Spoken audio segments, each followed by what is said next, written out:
Breaking news చూస్తున్నాం. హింసాత్మక ఘర్షణలతో కుదేలవుతున్న మణిపూర్లో శాంతి భద్రతలను అదుపులోకి తీసుకొచ్చే ప్రయత్నాలను కేంద్ర ప్రభుత్వం ముమ్మరం చేసింది.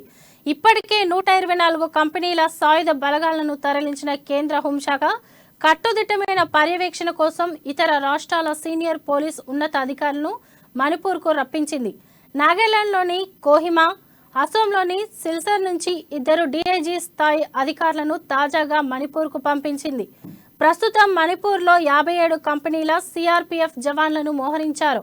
వీరికి అదనంగా సరిహద్దు భద్రతా దళం 48, rapid action force 10, ITBP 4, Sashastra Seema Bal 5 కంపెనీల సిబ్బంది కూడా విధుల్లో నిమగ్నమయ్యారు.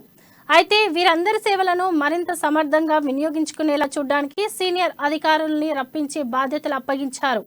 మరోవైపు మహిళల పట్ల అమానుషంగా ప్రవర్తించిన కేసులో అరెస్టైన 4 నిందితులను న్యాయస్థానం రిమాండ్ విధించింది. 11 రోజులు పోలీస్ కస్టడీకి వీరిని అప్పగించారు.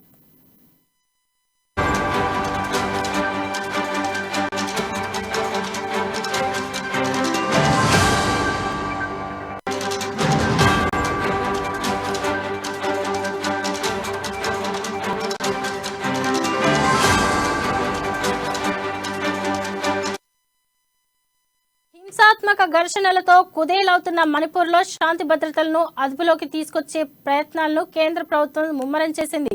ఇప్పటికే 124 కంపెనీల సాయుధ బలగాలను తరలించిన కేంద్ర హోంశాఖ కట్టుదిట్టమైన పర్యవేక్షణ కోసం ఇతర రాష్ట్రాల సీనియర్ పోలీస్ ఉన్నత అధికారుల్ని మణిపూర్కి రప్పించింది.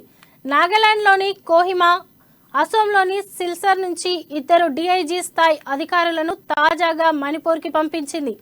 ప్రస్తుతం మణిపూర్లో 57 కంపెనీల సిఆర్పిఎఫ్ జవాన్లను మోహరించారు. వీరికి అదనంగా సరిహద్దు భద్రతా దళం 48, rapid action force 10, ఐటీబీటీ 4, Sashastra Seema Bal 5 కంపెనీల సిబ్బంది కూడా విధుల్లో నిమగ్నమయ్యారు. అయితే వీరందరి సేవలను మరింత సమర్థంగా వినియోగించుకునేలా చూడడానికి సీనియర్ అధికారుల్ని రప్పించి బాధ్యతలు అప్పగించారు.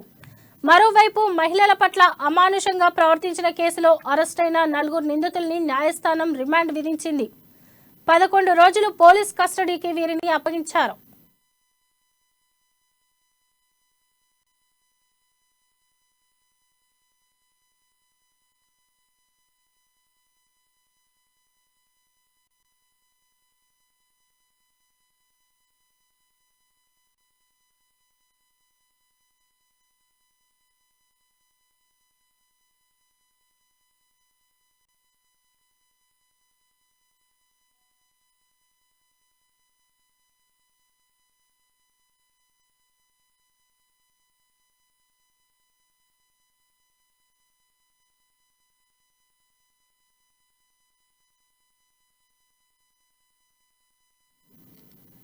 మణిపూర్లో వివస్త్రలను చేసి ఊరేగించిన 2 మహిళల్లో ఒకరి భర్త కార్గిల్ వీరుడిగా గుర్తించారు.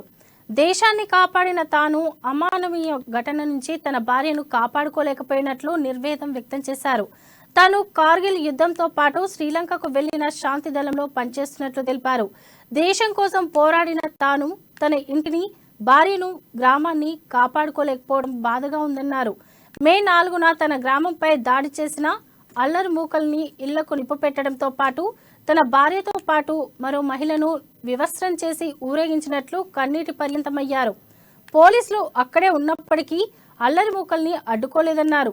ఇంతటి దారుణానికి పాల్పడిన ఆ దుండగులకు కఠిన శిక్ష విధించాలని ఆ కార్గిల్ వీరుడు డిమాండ్ చేశారు. సైన్యంలో పనిచేసిన ఆయన అసోం రెజిమెంట్లో సుబేదార్గా సేవలందించినట్లు పేర్కొన్నారు.